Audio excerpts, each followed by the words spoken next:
Eu vim preparado para discutir com vocês Pedro e Gabigol. Eu sou Leva. Nessa aqui. Tá. Potencial calma, do calma, é maior. calma, Vocês querem tirar um do time. Calma. Eu já não quero tirar, não. Não quero tirar, não. Eu acho que os dois podem jogar juntos. Eu vim preparado para discutir as diferenças e semelhanças dos dois maravilhosos centroavantes que o Flamengo tem. Que eu acho que é um debate gostoso. Eles são diferentes, eles podem jogar juntos. O Luiz já elevou o debate a um outro patamar. Se o Pedro já não é o melhor do mundo. Mas vamos começar com calma, dar as boas-vindas ao maestro. Saber o que ele pensa de tudo isso, porque se foi o melhor jogo do mundo, e o Gerson, e o Pedro, e o Edenilson, e o Patrick, e o Galhardo, e o Felipe Luiz tiveram, pelo menos na minha visão, excelentes atuações, estamos falando aqui de jogadores que nesse fim de semana, jogando no Brasil, atuaram num nível absurdo, num nível muito alto. Que bom que a gente pode abrir um programa falando isso. Fala, maestro, bem-vindo ao Seleção. Obrigado, um abraço a todos, boa tarde. Você é mais comedido, viu, André? Não vou exagerar tanto. Realmente o jogo ontem foi um jogo que deu prazer você assistir, entendeu? Quer dizer, não foi um jogo arrastado, foi um jogo aberto. Quer dizer, cada treinador dentro das suas características. E o que é que aconteceu? Você teve vários períodos do jogo onde o Inter dominou, o Flamengo dominou, e o mais engraçado é o seguinte, nesse período que estavam dominando, foi exatamente onde os times conseguiram fazer os gols. Mas foi um jogo realmente que deu prazer, vou voltar a assistir, vou insistir nessa palavra, né? Porque a gente tem tido poucas partidas onde a gente se diverte, a gente tem prazer de ficar assistindo. Boa participação dos goleiros. Aí a gente está falando, né, do erro do... Você sabe qual foi o maior erro do Isla? Talvez porque ele não conheça o Patrick, não sabe da força física que tem o Patrick. Então ele dá o toque para trás muito longo. Aí prevaleceu a força física do Patrick, né, que já deixou ele para trás quando eles começaram a disputar o espaço pela bola. Esse gol do Pedro, o Luiz tem razão. Não é fácil você executar a jogada. Mas da forma como se movimentou o Vitinho, ele abriu a possibilidade. Você vê que o Lomba não esboça nenhuma reação para a defesa, porque quando o Pedro chegou naquela posição, ele já estava com um gol central, né, com toda a abertura, toda a visão para que ele pudesse fazer e usar o seu toque para tirar do Lomba. Mas eu acho que a gente viu coisas muito boas no jogo ontem, não só coletivamente, que eu acho que é o mais importante, mas também individualmente, né? Jogadores que estão realmente numa fase muito boa. Eu vou deixar um recado aqui. Eu acho que ontem o Domi, né, deve ter se conscientizado que ele não pode tirar o Gerson do meio-campo. Se ele tirar o Gerson daquela posição, ele perde e ele praticamente anula um jogador que é um jogador, como foi o ano passado, está sendo. Quando ele ocupa essa posição central ali, ele é o cara que pensa, ele é o cara que briga, ele é o cara que tem força para chegar lá na frente, e a gente viu que terminou sendo tendo a atuação, vamos dizer, coroada, assim, com o passe que ele termina dando no final para o Everton Ribeiro, já pelo lado esquerdo aqui, numa composição de que a jogada saiu. A gente está acompanhando lances do segundo tempo. Quando o Gerson passou a jogar centralizado, no meio-campo, digam como quiserem. No primeiro tempo ele estava praticamente aberto pela esquerda. No segundo tempo isso mudou.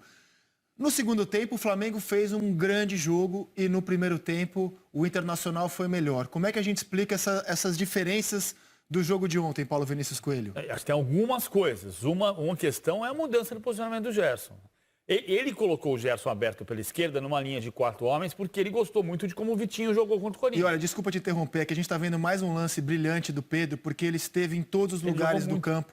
Do meio para frente, ele fez de tudo mesmo. Fala, PVC. Ele domina a posição de centroavante fora da área ou dentro da área, que mais ou menos a gente comparou com o Lewandowski que faz isso. O Lewandowski abre espaço pelo lado, abre espaço no espaço do centroavante. O Pedro foi o grande jogador da partida. E olha a jogada do Gerson, que quebra toda a defesa do Internacional no último minuto, cruzando para o Everton Ribeiro empatar o jogo. A gente vai falar desses lances em detalhes, mas agora eu queria a análise de vocês para um jogo muito bom, de 90 minutos, mas claramente com o Inter superior no primeiro tempo e o Flamengo muito bem no segundo. O Inter tem uma maneira de jogar que depende muito da condição física. E depende muito de um grupo de jogadores restrito. Claro que muda. Quais são esses jogadores? O Edenilson, o Patrick, que fez um partidaço ontem. Galhardo. O Galhardo, que está numa fase exuberante de artilheiro do campeonato e líder de assistências. E com a pressão na saída de bola. O Internacional roubou 20% dos desarmes do Inter, foram no campo de ataque. Que não é igual, o Atlético está acima disso, mas em relação ao Flamengo, o Flamengo roubou menos bolas, até porque teve mais posse de bola, mas percentualmente o Flamengo roubou menos no ataque do que o Inter. Então você vê a pressão do Internacional, claro que são erros do Isla e do Gustavo Henrique, mas a maneira como o Inter sobe para amassar induz também ao erro. Isso não exclui o erro, mas induz ao erro. Quando o tempo vai passando, você vai perdendo essa condição física. E aí o Kudê começa a mexer na equipe. E à medida em que vai mexendo na equipe, ele vai perdendo a melhor condição técnica. Vai perdendo o fôlego e vai perdendo os melhores jogadores. Então, também é parte de um cardápio. Antigamente, os locutores diziam, eu sou chato com essa história, Luiz. Antigamente, os narradores diziam assim, um jogo cheio de alternativas. Como disse o Júnior, é um jogo cheio de alternâncias. Eles se alternam. O domínio do jogo se alterna. O Flamengo está melhor. Agora o Inter está melhor. O Inter está melhor e faz 1-0. O Flamengo equipara e empata o jogo. O Inter está melhor e faz 2-1. E o jogo vai se alternando. É a graça do jogo. E a graça que a gente está brincando aqui, que foi o melhor jogo do mundo, porque coincidiu de ser no final de semana de Manchester United e Chelsea e de Barcelona e Real Madrid. E o jogo foi melhor do que os dois clássicos europeus. Eu vou dar nomes ao que você está falando do Internacional. O próprio Kudê, depois do jogo, falou sobre isso. Que ele não tem condições, diante do elenco que ele tem, de tirar alguns jogadores, e ele usou o termo manter as características. Eu vou além e digo manter a qualidade. Quando a gente mostra a escalação inicial do Inter, é óbvio que o time do Flamengo, na qualidade individual dos jogadores, é melhor do que o time do Inter. Mas esse time do Inter, cuja força é o conjunto, fez um primeiro tempo superior ao do Flamengo, né? Com chance, inclusive, de ter feito o terceiro e ter até levado uma vantagem maior para o segundo tempo. Esse time estava dominando o jogo. E ele teve que fazer, ele não quis, ele teve que fazer alterações. Por exemplo, o Abel Hernandes, que para mim é grosso, desculpem a minha sinceridade. Sim. Ele já não tem outro melhor. Entrou o D'Alessandro, morreu o contra-ataque. O D'Alê não consegue, nessa altura da vida dele, puxar contra-ataque. Entrou o Rodrigo Dourado no lugar do Marcos Guilherme, já perde mais contra-ataque. Essa matou o time. Sai o Galhardo e entra o Potker. A queda de qualidade é brutal nessa alteração e o Galhardo já muito antes estava jogando meia boca porque ele sentiu mesmo no segundo tempo. Saiu o Wendel, entrou o Moisés. E tem uma alteração que ele não fez... e aí entrou o Musto no lugar do Lindoso, né? Tem uma alteração que ele não fez, mas que quem viu o jogo notava claramente. O Edenilson cansou. Ele já não conseguia mais puxar os ataques como no primeiro tempo. Então, mas por conta do que disse o PVC há pouco, claro, né, claro. E ele não tinha um cara para colocar no lugar do Edenilson que pudesse manter a característica e a qualidade do time. Então o Inter terminou com estes 11 dispostos na tela. O Denilson na direita. É quase heróico que com estes 11, bota na tela de novo, com todo o respeito aos caras que estão aí, é quase heróico que com estes 11 o Internacional tem empatado com o melhor elenco da América do Sul, que é o Flamengo. Então eu queria com isso enaltecer o trabalho do Kudê, que mesmo sem ter as peças que ele gostaria de ter, está liderando o Campeonato Brasileiro faltando uma rodada. Fala, Luiz. Então, o que o PVC disse é absolutamente o que aconteceu do ponto de vista... o que acontece, inclusive, do ponto de vista tático da proposta da marcação no alto. O ano passado, houve um jogo entre Flamengo e Santos no Maracanã, que acho que foi até o Gabriel, ou foi o Bruno, enfim, um dos atacantes do Flamengo, disse ao fim do jogo, porque o Sampaoli fez uma marcação sob pressão, mas diferente da do Flamengo. O Flamengo, ano passado, quando marcava sob pressão, ele marcava a partir quase que do meio campo. O Flamengo jogava em em 50 e poucos metros. A defesa do Flamengo jogava no meio campo com o Rodrigo Caio, com o Pablo Mari, com os laterais. Diferente do que faz o Internacional. O Internacional não tem o time tão lá na frente, por uma questão de características. Então, o desgaste físico para fazer essa marcação alta é muito maior e não dá para fazer o tempo todo. E aí eu me lembro que naquele jogo do Santos, teve alguém disse, eu não queria dar o crédito certo, mas enfim, mas o importante é o conteúdo, que o Jorge Jesus tinha dito no intervalo o seguinte: eles não terão pernas para fazer o que estão fazendo o jogo inteiro. Vai chegar uma hora que eles vão arrefecer e aí que a gente vai ganhar o jogo. E ele estava num momento tão iluminado que os jogadores absolutamente abraçavam tudo que era dito. E isso meio que aconteceu, que foi um dos jogos, do ponto de vista tático, de modelo de jogo, mais bacanas do ano passado. O Flamengo venceu por 1-0, um gol do Gabriel por cobertura, numa cavadinha, numa perdida de bola, acho que foi até do Soteldo, no ataque do Santos. Então, assim, é bem importante deixar isso claro, e o Inter talvez melhore a sua condição de conseguir, quando exercer essa pressão e fazer dela um ativo para ganhar jogo, e isso quase aconteceu ontem, né? Porque ela funcionou no começo do segundo tempo voltou da mesma forma, tentou fisicamente fazer essa pressão, mas não consegue manter. E é importante a gente lembrar, que aí vai também um elogio ao Domenech Torren, que o Flamengo, repito, tinha 4 titulares do time de 2019 e um quinto que não era titular, que é o Vitinho. É muita diferença, gente. Você pode dizer, tudo bem, mas o Diego Alves e o Neneca. O Neneca é um absurdo, essa revelação. Que goleiro, que figura, que jogador. Onde ele pode chegar é uma pergunta que não temos a resposta ainda. Pode ser muito longe. É incrível, incrível. Você vê o cara jogar e ele tem aquela característica do goleiro, ele tem que ser um pouco ousado, né? Que tem uma coragem excessiva, chama atenção. Então todas essas nuances são importantes ao analisar que esse jogo ele ainda pode ser de um nível mais alto. Porque o Inter também tinha alguns desfalques, notadamente o Cuesta na zaga. Muita gente fala, mas vocês falam tanto do Cuesta, mas o Cuesta tem algumas valências bem importantes e elas são complementares em relação ao restante da defesa. Então tudo isso conta no... Perdão, quase derrubei o microfone. No alto nível. Que reflexo, que aconteceu ontem, Que reflexo, fui goleiro.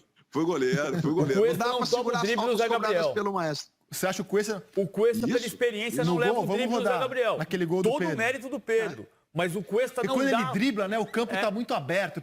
Aquele drible é fundamental, né? Eu brincava na zaga. Diz, Júnior. Não, aqui é um erro de avaliação. Por exemplo, esse é um erro de avaliação do Zé Gabriel. Primeiro, você vai jogar com um jogador que usa alto, forte, que usa bem o corpo. O Pedro, nesse tipo de jogada, ele lembra muito o Dinamite. Não dava para você antecipar o Dinamite. Mas não dava mesmo, porque ele, além da técnica, né, ele sabia usar muito bem. E todas as vezes que o Zé Gabriel tentou antecipar, essa é uma outra coisa. Você vê que o Isla teve uma atuação, tira o erro dele lá de trás, que foi induzido ou não. Mas ele fez uma partida muito boa ontem. E essa saída de bola, né, é uma saída de bola que foi favorecida, por exemplo, pela tentativa do Zé Gabriel de antecipar o Pedro. E ele faz esse giro muito bem. Inclusive, quando você faz esse giro, você compromete totalmente o teu sistema defensivo, porque você vê como é que você abre espaço, não somente para quem está com a bola, mas também para a movimentação.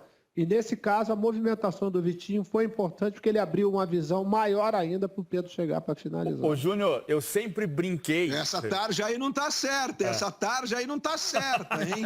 Isso é provocação do apresentador e do Miguel, editor-chefe. Eu disse que ele é mais completo que o Lewandowski. Essa história de que o Lewandowski é o melhor... Lewandowski fez 3 gols no Não, sábado. ele vai provavelmente ser eleito o melhor jogador da temporada, né? Vai ser, vai ser.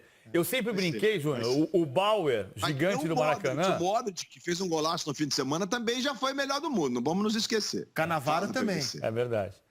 Eu sempre brinquei, o Bauer, gigante do Maracanã, foi meu técnico, Júnior. Ele tentou me ensinar a jogar bola, mas não conseguiu. Quem? O Bauer, da seleção de 50, foi meu técnico. Tinha 12 anos de idade. Tentou me ensinar, mas não conseguiu.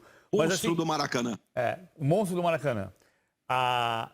Mas uma coisa que assim, você sempre ouviu coisas que, jogando atrás, que eu sempre joguei atrás, então você ouve coisas que estão superadas. Tipo, não sai pelo meio. Agora o Fernando Diniz diz, só sai pelo meio. É muito louco. Agora, você comentou o Pedro, você comparou também o Pedro com o Dinamite no nosso podcast hoje. Porque eu acho que ele pode, daqui a um tempo, eu acho que ele tem um potencial enorme. Ele domina. O Pedro é centroavante. E o Gabriel não é. O Roberto, a gente olha os vídeos do Roberto, muita gente mais jovem que vê o Roberto com a camisa 10, acha que o Roberto jogava na posição do Zico. Não, o Roberto era centroavante. O Roberto era um grande centroavante. O Roberto era um centroavante que, com o passar dos anos, ficou o melhor centroavante. Que ele saía da área, entendia o espaço, jogava, vinha atrás. Ninguém falava em entrelinha, mas ele vinha receber a bola atrás.